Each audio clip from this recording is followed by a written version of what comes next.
Om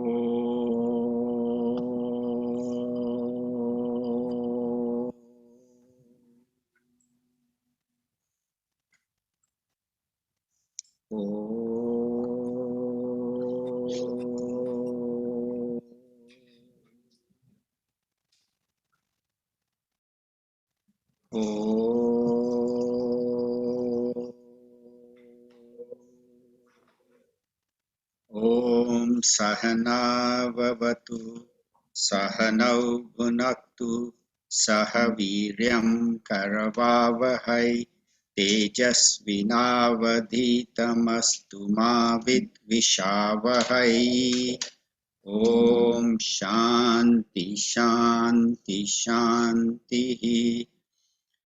Sadashivasamarambham Shankaracharya-madhyamam Asmadacharya-paryantam Vande Guru-paramparam Shruti-smriti-purananam Alayam Karunalayam Namami Bhagavat-pada Shankaram Lokashankaram Shankaram Shankaracharyam Keshavam Badarayanam Sutrabhashya Kritau Vande Bhagavantau Punah Punah Shri Chinmaya Yatishasya Gurum Vande Tapovanam Tam Himavad Vibhutim Vai Jnana Vairagya Rupinam Samasta Jana Kalyane Niratam Karunamayam Namami Chinmayam Devam Sadgurum Brahma Vidvaram Sadgurum Brahma Vidvaram. Om Shri Ganeshaya Namaha. Om Shri Saraswatyai Namaha. Om Shri Gurubhyo Namaha. So this very short but very profound Upanishad is quite a challenge for us to study. But thankfully we have commentaries by all our acharyas and by Bhagwan Shankaracharya ji, which makes it easy for us. The Shanti mantra of this Upanishad, Om Purnamada Purnamidam Purnat Purnamudachyate, etc., says that this whole verse appears complete, appears infinite, and there is also an infinite Brahman. So how can two infinites be together? So the Rishi explains that one infinite is a projection upon the other, is not real, is not really real. We had discussed in detail last week what is the meaning of real and unreal, but it is a projection upon this Brahman, the consciousness, just as a movie is projected upon a screen. I was reading about quantum physics, and it's so interesting that the great physicists who are great scholars of quantum physics, there are many concepts in quantum physics that they are unable to explain. For example, how one object can exist in two places at the same time, how can electrons go through walls, what is dark matter, what is this dark energy. They also say in quantum physics that this world is a projection, does not have independent reality. That is a concept in quantum physics, and that whatever is observed depends upon the observer. So the same object, you and I may look at it very differently, or the same person, or the same, depending on my pre-existing, concepts. So all these concepts were there in quantum physics, and they were not able to explain it. And then some of them wisely studied the Upanishads. And one of the great scholars of quantum physics, great physicist, said, wow, everything is so clearly explained in the Upanishads. All these concepts of quantum physics that we were not able to understand, these rishis sitting in the Himalayas or in the forest, just through their meditation, were able to come out with exactly the same ideas of quantum physics about dark matter, and the world is a projection, and observer and observe. It was amazing. And he said without these Upanishads, our knowledge of quantum physics is incomplete. And that I have the quotation if somebody wants. So the point is that there is nothing in, they say, that is not explained in the Upanishads. There are 108 Upanishads that we know. I'm sure there were many more that we have lost. But the point is that just the Shanti mantra itself explains so many concepts, including Tattvamasi, that this world and Brahman is one. So there is only one, that is the Mahavakya, and so many shlokas in the Upanishad, in this Upanishad, all point to this one concept, this one Mahavakya, Tattvam Asi. So that was the Shanti mantra, and the first mantra, of course, is very famous. Everybody knows.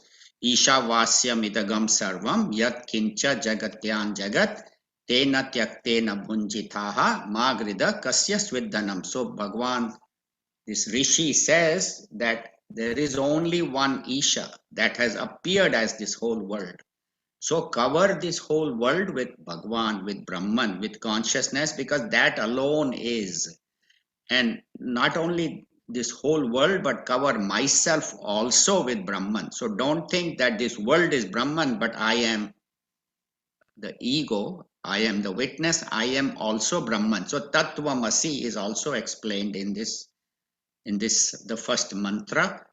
And then when everything is me, then what do I do? Just take the path of renunciation, that Brahman alone is. Do not give too much reality. Tena tyaktena bhunjitaha. Protect yourself by detaching from this. That's what they say, that in Vedanta or in spirituality, you have to detach.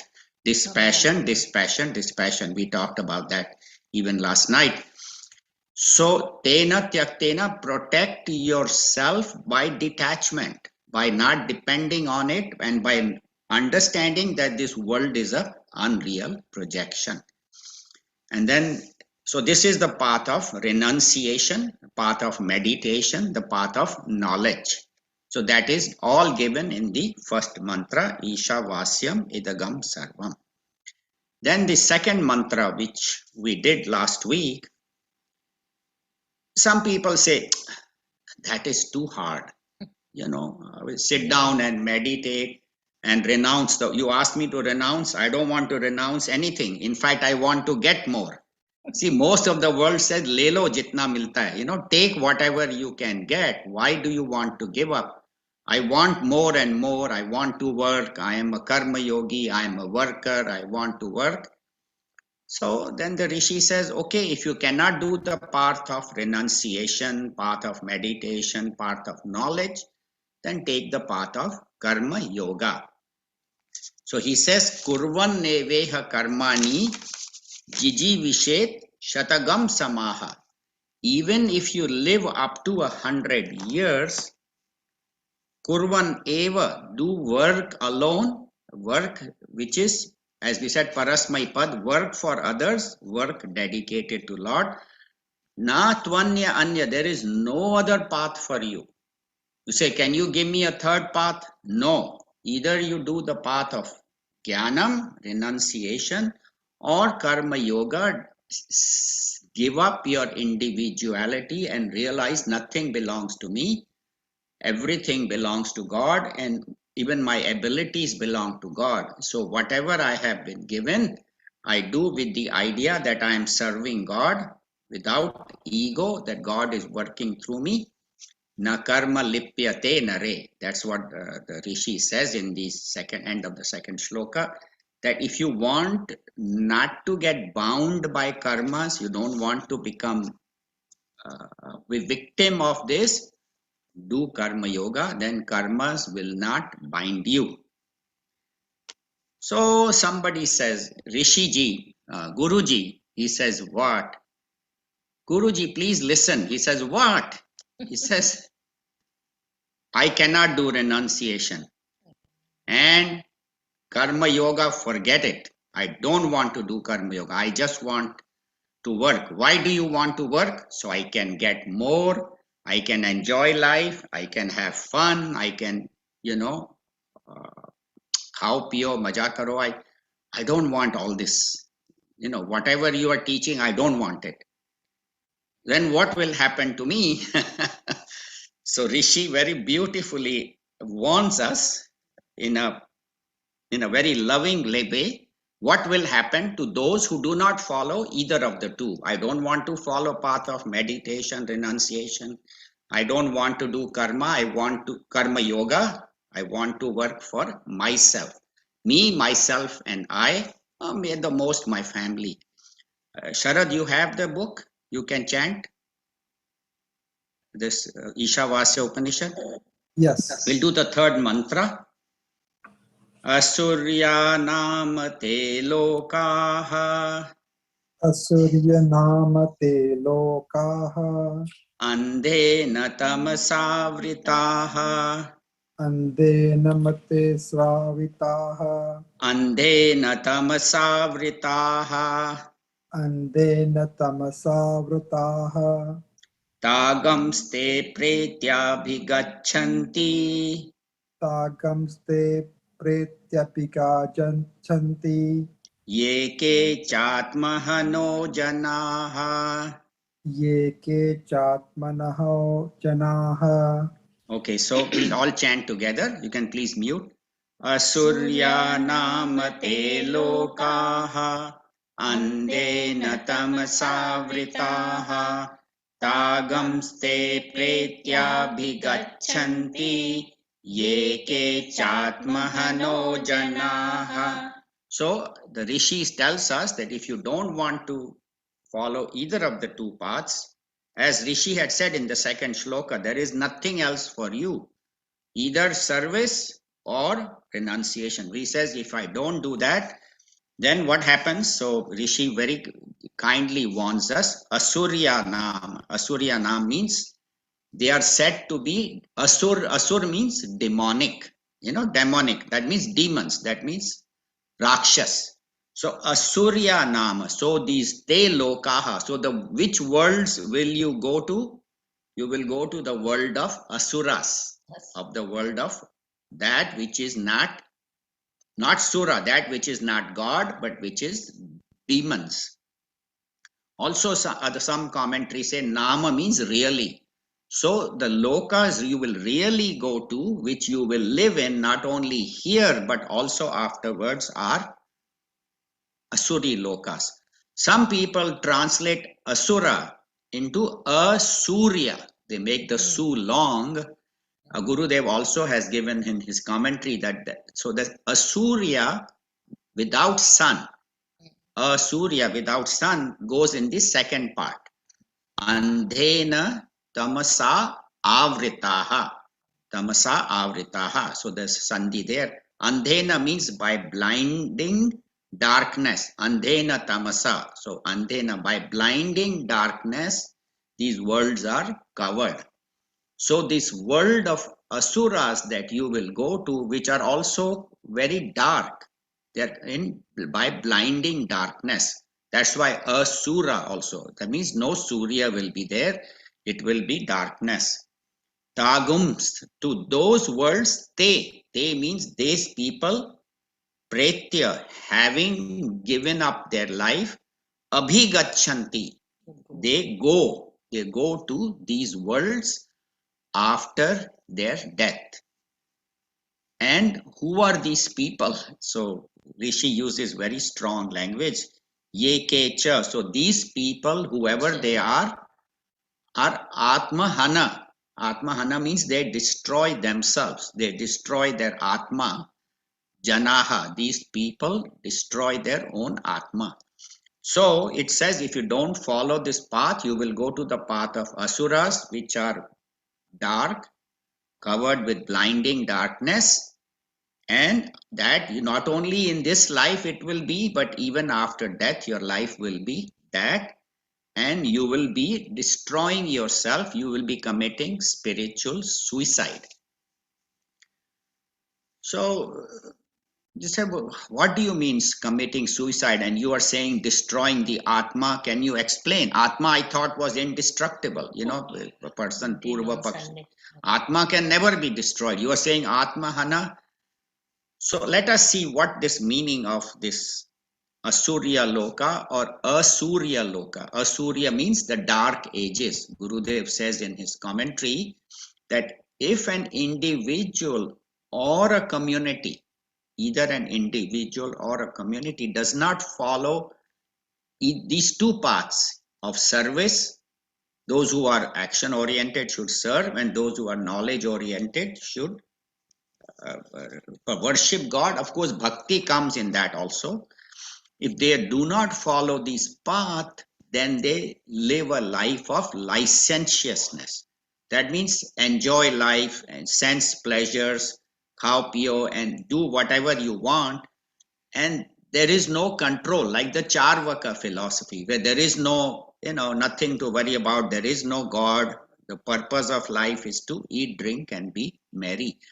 And Gurudev says that such communities sink into materialism, which we are even seeing right now.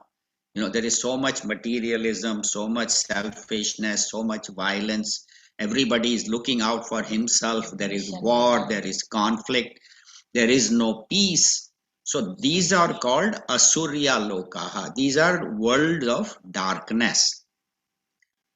So another meaning of Asuri, who is a Asura? We say, well, Asura is somebody sitting up there, with horns and with the tail.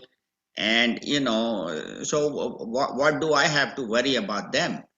So Asura is a beautiful word in Sanskrit, means Asushu Ramate iti Asura. So who is an Asura? Who revels in Asu. And what is Asu? Asu means pranas, means senses. So those who are indulging in sense objects all the time, thinking of sense objects all the time, they are asuras. So who does that describe? Us. We live that life, cow pia, that is our us. So if that is going to be your life, to live in sense objects, whatever I see, hear, smell, taste, then you are an asura. We are asuras. So the point is, asura is not somebody sitting in some heaven or hell or somewhere. It is on this earth. So people who are enjoying their life and only worrying about that, they are asuras. And so that's what they say, spend your life not in acquiring but in sharing. So you say, how about, people say you do some karmas and you do some rituals and then you are guaranteed to go to heaven. Our Vedas have all these mantras and all these, you do this particular yajna, you will go to heaven. The scriptures say even heaven is Asuri Loka. You say, how can heaven be Asuri Loka? As long as you don't have knowledge, you are an Asura. And even when you are enjoying, what are you doing? Sense pleasures. So whether you are enjoying sense pleasures on earth or in heaven, you are a Asura only. And why is you say, well, there is no blinding darkness, there is bright, heaven they say is all golden and all. Exactly. So with that golden light, we are blinded to the truth. We can't see the truth. And in heaven also, there is jealousy, there is conflict. Now, if there is a dance going on of Ramba and, Menka and all, and person who has done lot of good karmas is sitting in the first row, and I have done little good karma, so I am sitting way in the nosebleed. They call the nosebleed seats, where if you go to football game, if you have the last seat on top, they say your nose starts bleeding. That high it is. So if you are sitting in heaven in one of those top seats and the Menka is dancing there and you can't see, then you are jealous of the guy sitting down there. He said, yeah, usko to kitna maja aa raha hai. He's having a great time. And here I am, I can't even see her. And or you know, somebody has a house next to Indra. He has a huge palace because he has done very good karmas. And I have done some karma, so I get a small little house way in the corner of heaven, almost in the slums of heaven. And I say, you know what? I wish I could stay next to Indra. Or somebody's driving, you know, a chariot or driving a elephant, Indra, and I'm driving a bicycle to go to the. In heaven, the same problems are there. Heaven is not any solution because jealousy, greed, ignorance, everything is there in heaven as much as it is here. So that's why they say heaven is also a Asuri Loka. And in the Gita, Bhagwan Sri Krishna very well beautifully says, Bhogaishwarya Prasakta Nam Daya Aprita Chetasam. So he says these people who are only looking for bhoga and aishwarya. Bhoga means sense pleasures, aishwarya means power. So that's all they are looking, and that's what we find this world. Either they are chasing after power, wealth, or sense pleasures. So he says, Daya aprita chetasam, their mind is so engrossed in these, they are not vyavasayatmika buddhi ekena kuru nandana. So such people have no logical thinking because their mind is always involved. So then they say, well, Atma Hano Janaha, you know, you have killed the Atma. I thought you said Atma Najayate Mriyate Va Kadachit Nayam Bhutva Bhavita. You know, in the second chapter, Bhagwan says. So what they mean by killing Atma, one meaning is, you know, in Hindi they say, ye apna satyanash kar raha hai. He is destroying himself. You know, he's making himself sorrowful. He's ruining his own life. You know, don't they say you are ruining your own life? So that is one meaning. Second meaning of killing Atma is that Atma is the source of all divinity, all joy, all peace, all comfort, and we miss the opportunity. We don't experience the divinity within us. God is within every one of us, but we don't experience God's presence. It is as much as you are destroying Atma, because ignoring Atma is destroying Atma. Not knowing I am, that consciousness, is Atma Hana, destroying Atma. And the third meaning is, there are so many meanings, that I have this beautiful opportunity for liberation. This human birth is so rare to get. It's 0.5% of all the jivas, even though we are 7 billion humans, we only are a 0.5%. 99.5% are insects, birds, plants, animals, fish, all of those.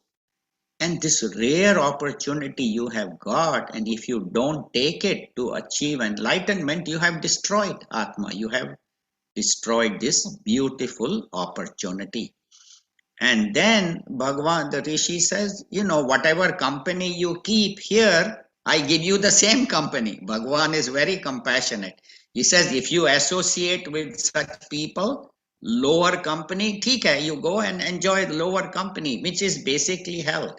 Gurudev also says that lower company means then you go into lower worlds. Maybe you will be born as a buffalo or a mosquito or, you know, ant, or, you know, we don't know, spider.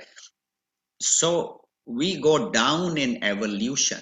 We go to a lower world, means next life you will be a lower, or even as a human being you will be a lower level.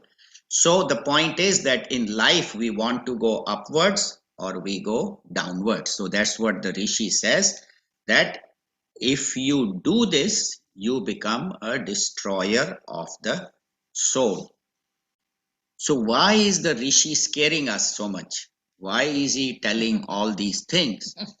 The Rishi's idea is not to scare us, but to tell us that please don't do this. Already he has said in the first two shlokas, he has already praised the noble. So what he is doing is he is giving a comparison that if you do this, this will happen. If you don't do this, this will happen. The same Bhagavad Gita, Bhagavan Sri Krishna throughout says, if you do this, you will get this. If you don't this, you will get this. Again, there is no authority that thou shalt do it or thou shalt. No, nowhere it is said in our Bhagavad Gita or in our Upanishads. All the rishis telling us, choice is yours. And same thing Bhagavan tells Arjuna, yadechasi tat kuru. Whatever your wishes you do. I am not saying because I am God, you have to listen. So that is what this is doing. So it's like a mother telling a child. You know, in India, they do that. If there is a beggar on the street begging, and the mother tells the child, look, if you don't study, you will become beggar like him, or I will leave you with the beggar. So the child is scared. You mean I'll become a beggar or I'll live with the beggar? He says, yes, so you better study. So the mother again is saying out of love, out of compassion, because she wants the child to study. So she's telling him, if you don't study, you will end up a failure in life. You know what it means. So that's what the rishi is telling us. So he is praising the good by showing us what the wrong path is. And janaha means it applies to all people, and whatever I get is a result of my karmas, karma phala. If I get heaven, that is karma phala. If I get hell, there is a karma phala. I heard a very nice story. So this man was on his deathbed, and they called the Catholic priest to give him his last rites. And so he, said all the prayers. And then the last thing, like they say, you should always remember God, the last thing. So the Catholic priest was very strong. He says, condemn the devil, give up the devil before you die. Tell the devil, I have nothing to do with you. And the man was silent.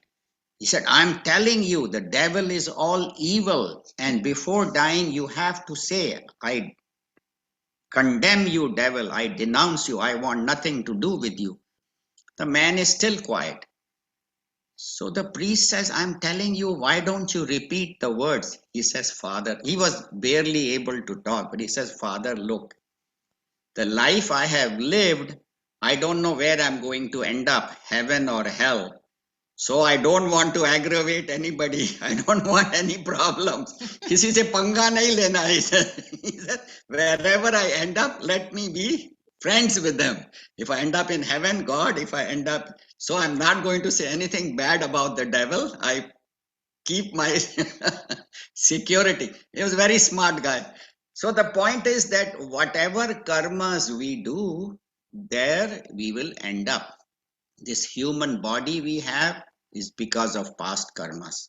Not only the human body, but the kind of parents you get, the kind of body you get, whether healthy or unhealthy, the mind you get, whether you are mentally developed or you have Down syndrome, the kind of family you are born in, or whether they are sattvic or whether they are, very violent family, your financial status, your job, even to have a guru, like Swami Chinmayananda, has to have great karma phalas, great karmas we have done in our past life, that we have this opportunity to meet such acharyas as Swami Chinmayananda and all the other acharyas and study from them these Upanishads and all that.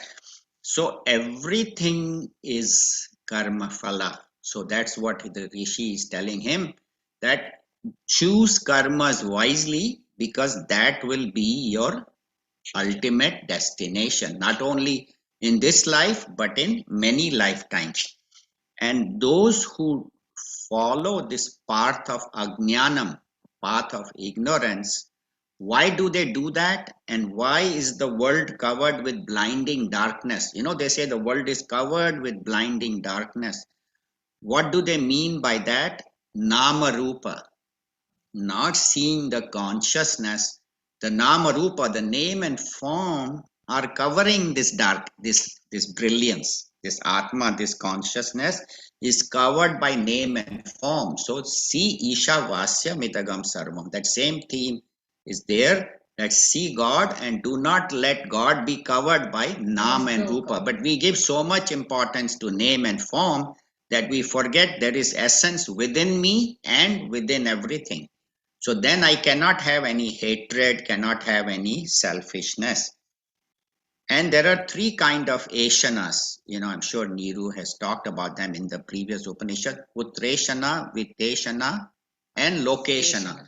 So these people, all they live for is these three ashanas, these three desires. Putreshana means progeny. That means sense pleasures. That's what I want, sense pleasures. Vitteshana means wealth, power.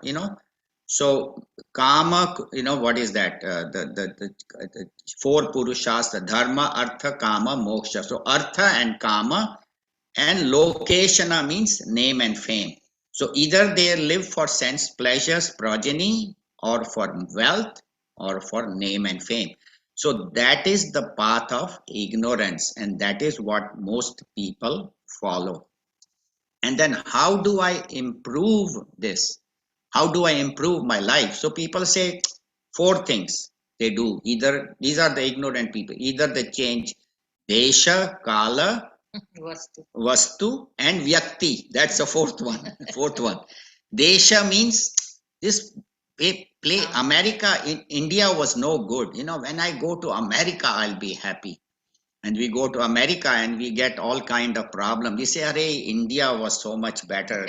I didn't have to wash my dishes. I could have a servant come and live in maid, and life was so much easier. If you have a little money, you can enjoy." America में तो कोई पूछता ही नहीं है. There, I'll be somebody. So that is called changing desha. And second is kala. Now I am not happy, but tomorrow or next life or next, after so many years, when I meet some Mahatma, then I'll be happy. Desha also means like if I don't like the heat of Bakersfield, so I'll move to the coast. Then I'll be happy. So that is called Desha, and Kala means in some future time I will be happy. The Mahatma say enlightenment is here and now. And the third one is Vastu. I don't have a BMW, but once I get a BMW, I'll be happy. Or I have a small house, but once I get a big house on the hill or one on the country club or on the beach, then I'll be happy. So Vastu also means position, power. Once I don't have this job, but once I get a better job, or I don't have money, once I get 1 million or 5 million or 10 million, it goes on and on, I'll be happy. And the fourth one is the most beautiful one is Vyakti. I'm not happy with this person. Let me change and get somebody else, another wife, another husband. And I don't like this boss, maybe another boss. So we are always looking for happiness in these four things: changing desha, kala, vastu, or vyakti. But none of that is true. What is only important is I am Atma. I am that consciousness. And that one has to remember I am that, and the whole universe is that. And that then there is no likes and dislikes. There is no, this I want, that I don't want. Everything is Bhagwan, everything is God. And whatever confusion I have is due to Maya. And what does Maya do? So I was reading very beautifully. It says, I'm on the path of moksha, right? I'm on the path of liberation. And suddenly a sense pleasure comes and I forget. Say, let's enjoy, this is boring, this life of study and all. Let me have some fun, maybe, and our mind very quickly gets diverted. I'm reading Upanishad, suddenly I hear some TV sound in the next room. I say, "Chal, let me go watch the show, let me watch a movie, then maybe after that." So the mind very quickly gets diverted from the path of moksha to the path of kama, path of desire. And it happens all the time. You are sitting and doing something, your goal is higher, but you get diverted. This is very beautifully illustrated in the Ramayana in the story of Sugriva. As everybody knows Ramayana, Sugriv was fighting Vali. Vali had taken over the kingdom, even had taken over Sugriv's wife. And Vali was very powerful. And so Sugriva, Bhagwan meets Hanumanji, and then Hanumanji takes him to Sugriv. And Sugriv says, Bhagwan, I need your help. So Bhagwan says, okay, so you go and challenge him. So he goes and challenges him, and he gets beaten up by Vali, because anybody who faced Vali, half his strength went to Vali. He had this boon from God. And so Sugriv comes all bruised, beaten, bloody, face all messed up. The Bhagwan, I can't do it myself. I need your help. So Bhagwan says, okay. And so Bhagwan, kills Vali and gives Sugriv the kingdom. So Sugriv says, Bhagwan, he has extreme vairagya and gratitude. He says, Bhagwan, this kingdom is worth nothing. It is just darkness. It is just Maya. It is ignorance. It is useless. It is given in Rama. I don't want this kingdom. I don't want all this wealth and pleasures and all. I just want to serve you. I'll be your humble servant and I will serve you. I don't need all that. So Ramchandraji smiles. He says, okay, you don't want it. That's fine. So Sugriv, after then he gets the kingdom, right? He has now got the kingdom. But he still tells Ramchandraji, I'm always available for your service whenever you tell me. And then time passes by and Sugriv starts enjoying all the sense pleasures, multiple wives and palace. He had been, living in some mountain, mountain. He had been running away from Bali, and now he's living in the palace, sleeping on good bed and eating food and enjoying life. And he forgets, and months pass by. And he forgets that he had promised Ramchandraji that after I get the kingdom, I will help you find Sitaji. That was Ramchandraji's condition. I will help you, you help me. He completely forgets and doesn't even pay attention, doesn't go to visit Bhagwan, doesn't even talk to them. His life is all fun. So then Bhagwan tells Lakshman, he says, go and remind Sugriv that the arrow with which I killed Vali, I still have that arrow. I got it back. So tell him not to forget. And the point is that we have all good intentions, but we forget God. And so what does God do? He smiles and he waits for a while. He says, okay, maybe kal aayega, maybe he will come next year, maybe he will come after. When we don't come, then what does Bhagwan do? Send a little suffering. A little suffering comes to wake us up. So any suffering that comes in life, take it as a gentle alarm clock. That's what Eckhart Tolle says, that all sorrows are alarm clock to wake us up. Right now I am sleeping in ignorance. I have forgotten Bhagwan. And so Bhagwan is sending a gentle reminder. And problems are there, but problems should be used as an opportunity for spiritual growth. For me to use this problem and see what is the message coming from this. We had, yes, in the Bhagavad Gita, I talked about the iron mask. So we are all wearing a mask of mind and intellect and body, which is covering this Atma, the consciousness. And the mind and intellect or body are so intimately connected that physical problems affect the mind and mental problems affect the body. So see that and detach from both, detach from physical problems and detach from mental stresses and recognize your true Atma. Take off this mask of BMI that we have all put on. We talked about that on Sunday also. So recognize that I am this Atma, I am this consciousness, and wake up to that higher truth. And if you don't do that, then your life will be asura, and asura means life of darkness and a life of demonic qualities. We don't have much time to do the next shloka. Maybe we can just chant it and then just do the meaning of this shloka. Who wants to chant after me? Maybe Jayashree, you would like to chant? Shloka number 4. Yeah, sure.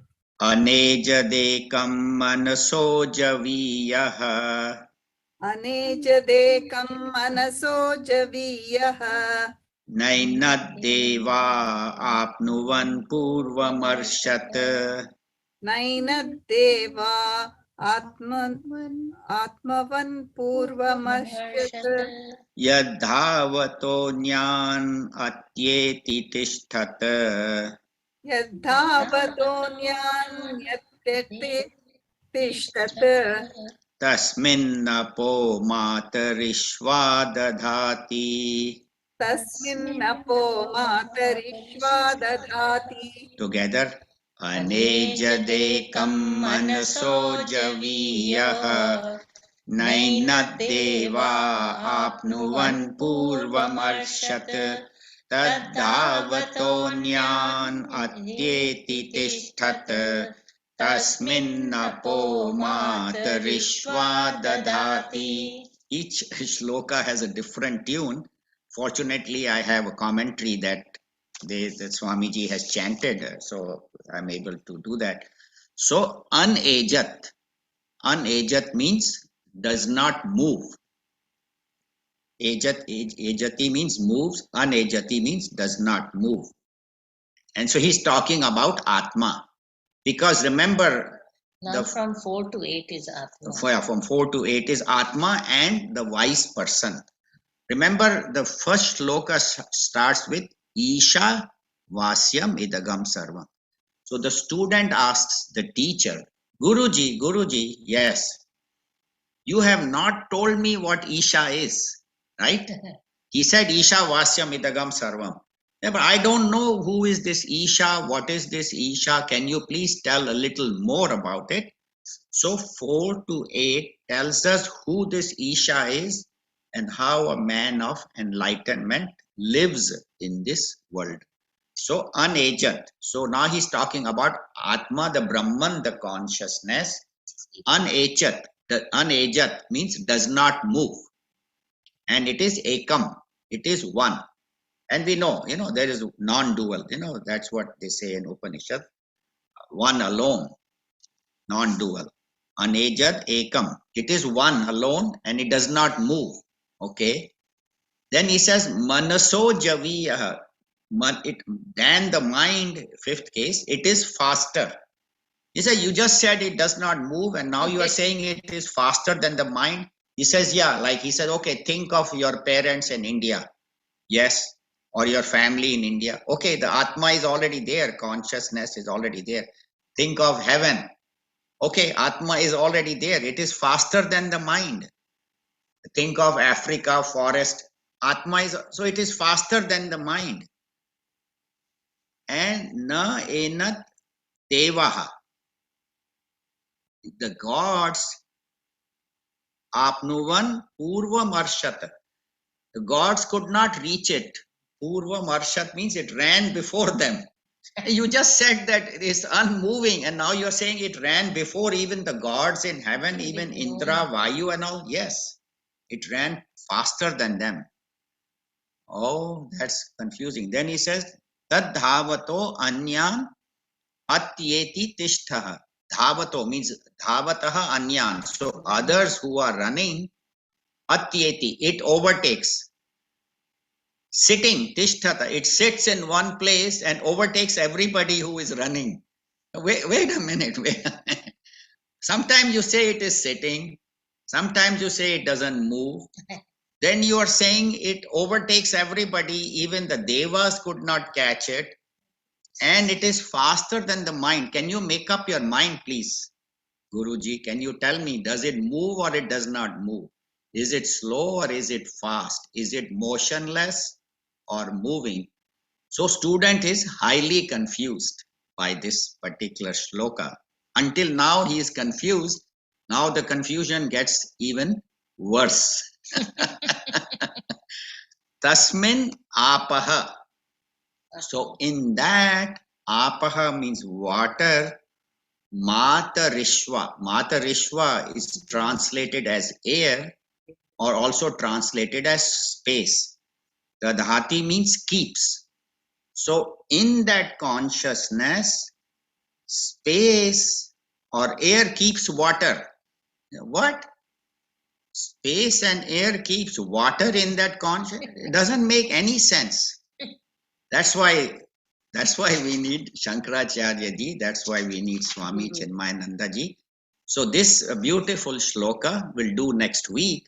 What is the nature of Atma and why these contradictions are given? So we'll go into detail and then we'll do other shlokas that talk about the nature of Atma. So today we spoke about what happens to those people who live in ignorance, do not do karma yoga, do not do bhakti or jnanam, and live a life of licentiousness, sense pleasures. They live in worlds of demonic worlds of ignorance. Even heaven for them is world of ignorance, and they live in the dark ages. And we just briefly introduced this topic of Atma. So we'll go into more detail in 3 weeks. Next two Tuesdays we won't have a class, so we'll see everybody in 3 weeks. Beautiful shlokas. What is the nature of Atma? Then what is the nature of the enlightened master? And then some very nice warnings are given that don't take any wrong path, and also very beautiful upasana of the sun god. So we'll be doing all these shlokas in the next few weeks. We have a few minutes. Anybody has any questions, comments, anything you would like to add or is not clear? Hariom Anilji, could you Hariom. repeat those three things which says it kills Atma? You explained three things. One. Oh, yeah, okay. I couldn't get. Okay, one is by killing a soul means not recognizing the divinity, ignoring the soul, Second is that losing this opportunity for liberation.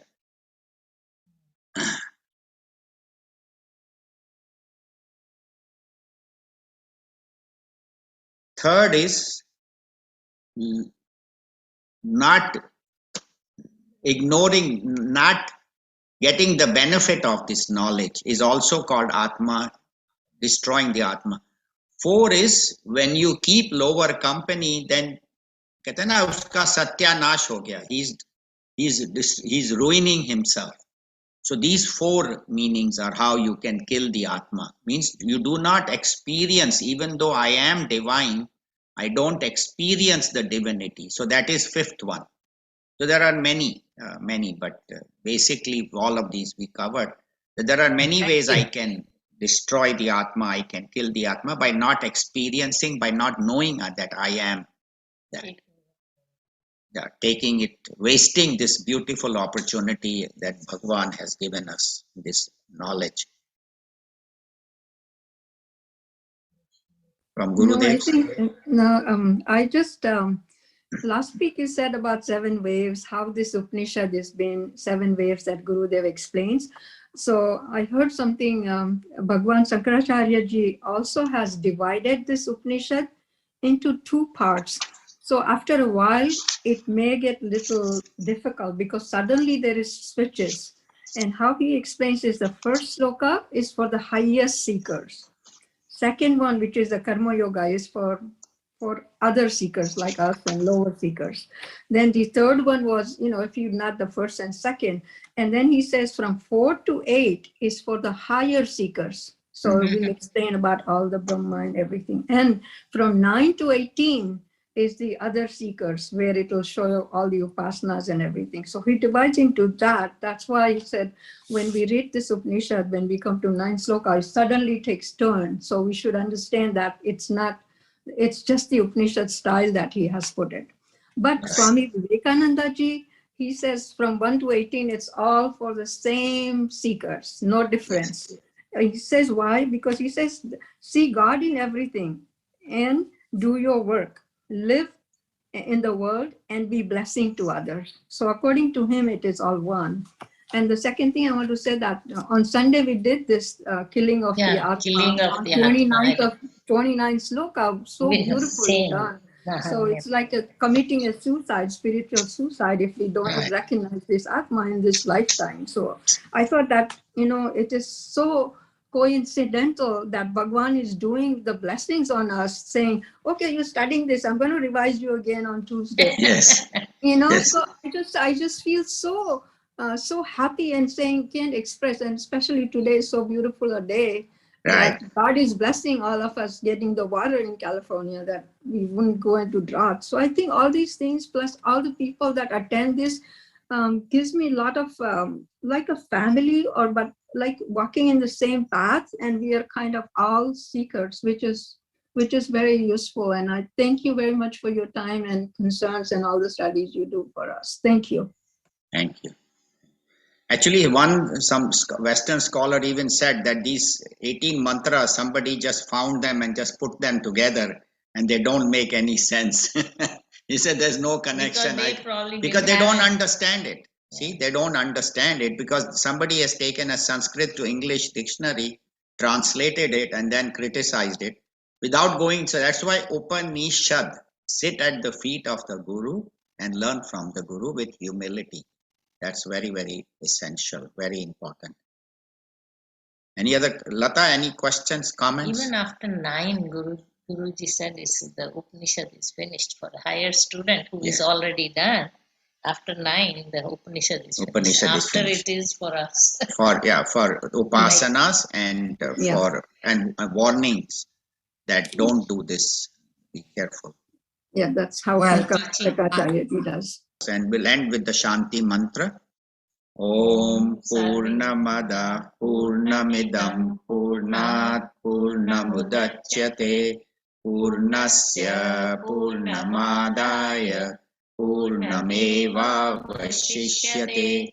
Om Shanti Shanti Shanti.